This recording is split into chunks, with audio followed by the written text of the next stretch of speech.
Je m'appelle Ken Heckman. Bienvenue à ce cours intitulé 4 disciplines essentielles, guide de formation pour les leaders des services de santé à travers le monde. Mon collègue Quentin Friesen et moi allons vous entretenir tout au long des 15 modules afin de vous aider à améliorer vos connaissances, vos compétences et vos attitudes en tant que leader de services de santé. À présent, le module 10 d'une série de 15 modules. Le leadership et la gestion apparaissent clairement comme des disciplines essentielles pour les leaders des services de santé de chaque pays, de chaque culture et de chaque institution de santé. Cependant, le leadership et la gestion ne suffisent pas en elles-mêmes pour garantir que les institutions de santé restent en service pour leur communauté. Nous pouvons citer des centaines d'hôpitaux qui ont dû fermer faute de durabilité économique. Nous pouvons également citer des institutions bien intentionnées qui ont essayé de créer des services de santé dans les communautés dans le besoin, sans disposer du personnel, des équipements, des fournitures à des cas ou du soutien financier, ne serait-ce que pour voir le jour. Dans ce module, nous allons commencer par la discipline de durabilité en examinant ce que signifie avoir un sentiment de propriété ou un sens de la responsabilité pour la prestation de services de santé dans une communauté. Dans les 2 prochains modules, nous examinerons les principes de base de la gestion financière, de la stratégie de tarification et des pratiques d'audit pour garantir l'honnêteté et l'intégrité. De par le caractère vital des services de santé pour chaque communauté, les discussions liées à la durabilité sont d'une importance capitale. Généralement, la durabilité des services de santé nécessite une collaboration entre le secteur public et le secteur privé, ce qui signifie que les leaders et les directeurs des services de santé doivent rendre des comptes sur les questions financières.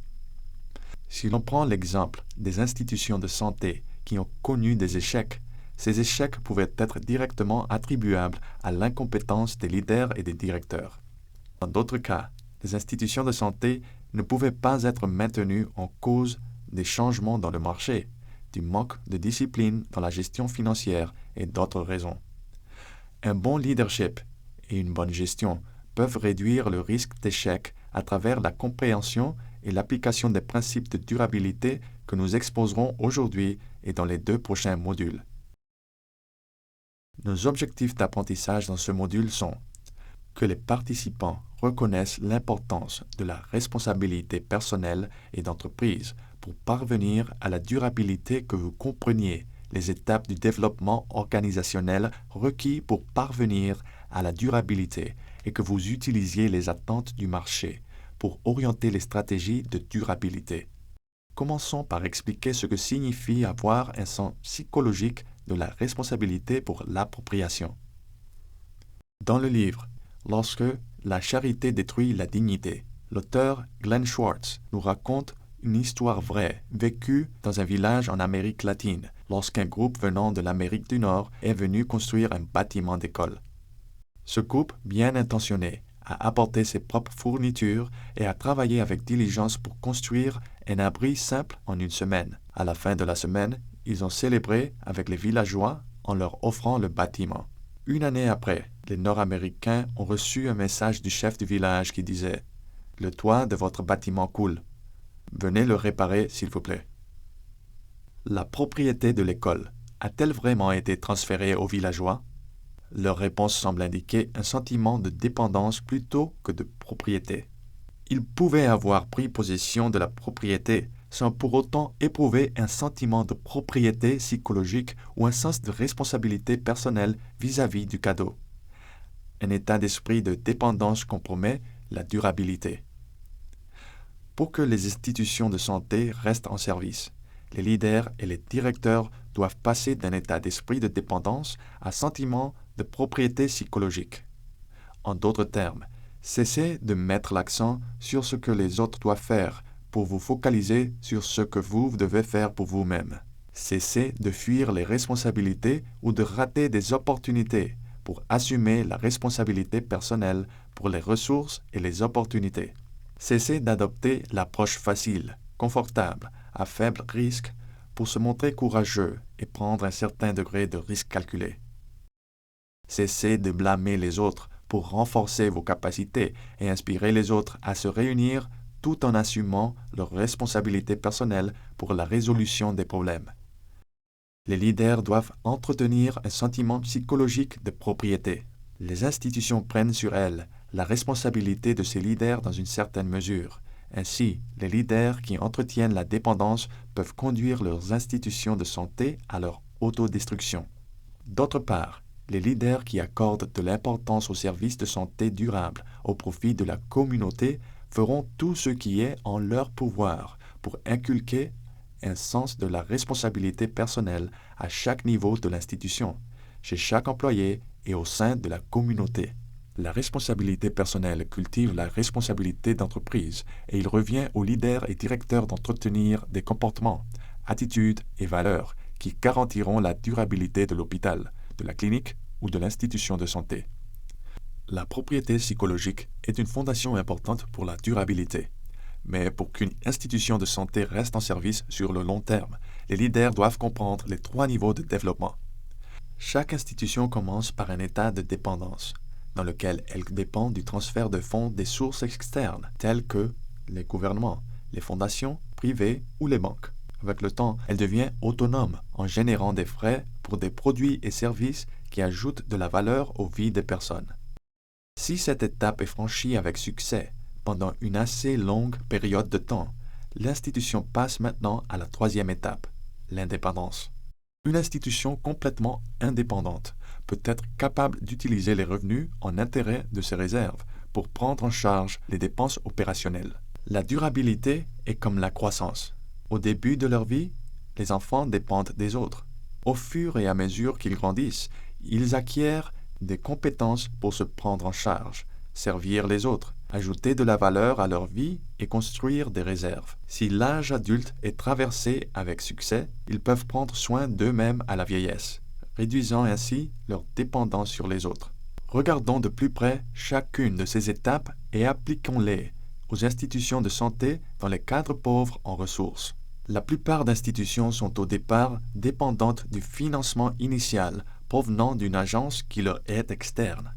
Les hôpitaux peuvent démarrer avec des dons, des subventions, des prêts bancaires ou de toute association de sources externes. La construction d'installations, l'acquisition d'équipements et la prise en charge du fonctionnement initial nécessitent un important capital. La dépendance est naturelle au début et les institutions qui démarrent sont très vulnérables pendant leur phase de dépendance.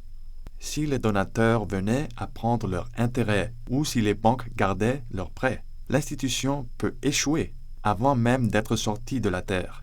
Les institutions qui passent au 2e niveau fournissent des services qui profitent aux patients et à leurs familles. En restaurant la bonne santé des enfants, les hôpitaux redonnent espoir aux parents.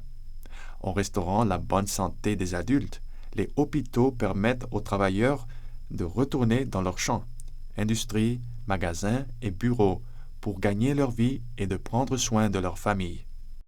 La bonne santé procure des avantages personnels et économiques aux personnes, familles et communautés.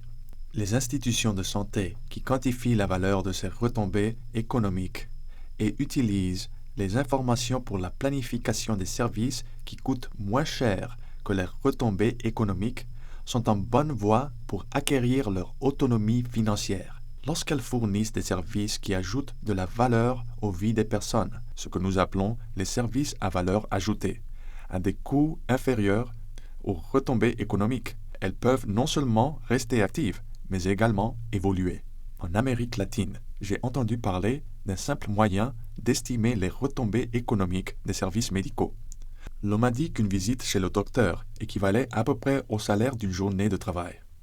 Une intervention chirurgicale équivalait au salaire d'un mois. Bien que cette méthode peut sembler un raccourci simpliste, elle met en évidence le concept selon lequel la valeur des services médicaux peut être décrite en des termes que les patients comprennent. Dans la plupart des cas, les institutions de santé bénéficient du soutien de plusieurs sources à tous les 3 niveaux. L'indépendance de l'étape 3 pourrait être enviable, mais elle est rare.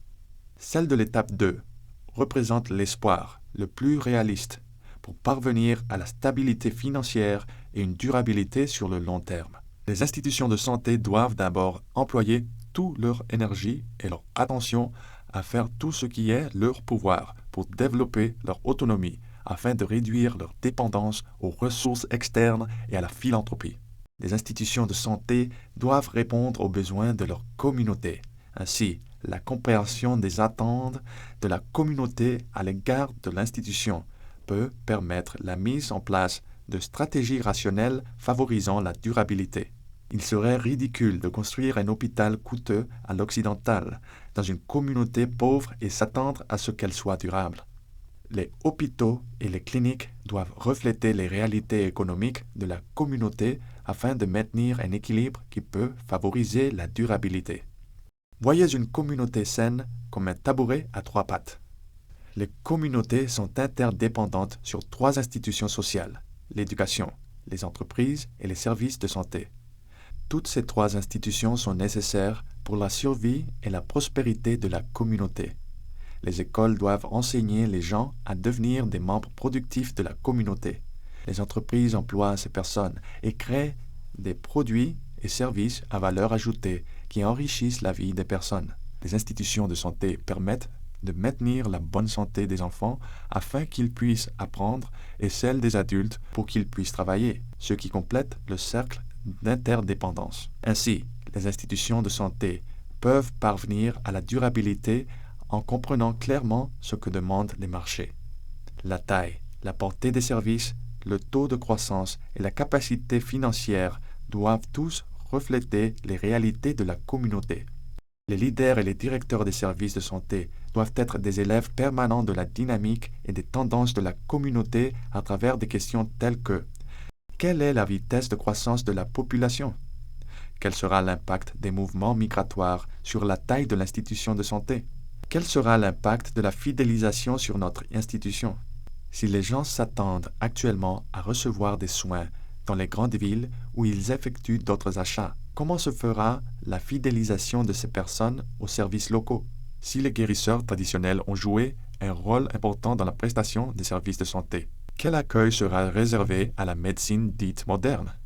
Quel sera l'impact des changements économiques au sein de la communauté sur notre capacité à survenir aux besoins de l'institution de santé et à assurer sa croissance? La technologie médicale et l'éducation à l'occidental peuvent être très respectées à travers le monde. Mais quels composants de ces réalités sont-ils appropriés pour cette communauté? Maintenant, penchons-nous sur quelques questions fréquentes à propos de la propriété. Pendant des générations, notre culture dépendait de la générosité des autres. Comment pouvoir changer cet état des choses? Le changement d'une culture n'est pas une tâche facile. Il commence souvent par une seule personne ayant une vision pour une meilleure façon de vivre. Lorsqu'une personne démontre comment améliorer la vie en ajoutant de la valeur aux vies d'autres personnes, cette personne peut inspirer d'autres personnes et présenter une vision pour une communauté plus durable.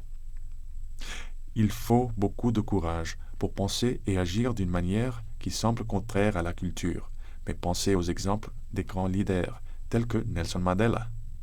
Sa vision pour une culture plus saine a prévalu pendant des siècles d'épreuves. Je voudrais croire que chaque communauté a des champions ayant le même cœur que celui de Nelson Mandela et qui sont prêts à présenter une vision pour une vie meilleure. Pourquoi les hôpitaux publics devraient-ils se soucier de la durabilité? Les hôpitaux publics dépendent des fonds publics pour rester en activité. Si ces sources de financement sont menacées par des changements liés au leadership, au ralentissement économique majeur ou à la dynamique politique à l'échelle mondiale, les hôpitaux pourraient fermer, laissant les communautés sans services de santé vitaux. Les leaders des hôpitaux publics doivent être autant responsables que les leaders des hôpitaux privés, afin de garantir un flux constant de services de santé essentiels. La durabilité peut être un sujet difficile à discuter. Comme nous l'avons vu dans ce module, elle trouve son origine dans les valeurs humaines de base. La durabilité n'est pas question de discipline financière ou d'économie. Elle commence par un sens de la responsabilité personnelle, qui doit être profondément ressenti et façonné par les leaders et les directeurs des services de santé. Pour présenter les concepts de propriété, examinons ce bref cas d'étude. Votre clinique a été initialement construite à l'aide des dons provenant d'autres pays. Mais les installations commencent à devenir trop petites et nécessitent un entretien. Quelles sont les étapes que vous pouvez suivre pour garantir le futur de la clinique? Parmi ces étapes, quelles sont celles qui impliquent un changement de mentalité et celles qui nécessitent un changement de processus? Ainsi, nous concluons le module 10 de la série de 15 modules.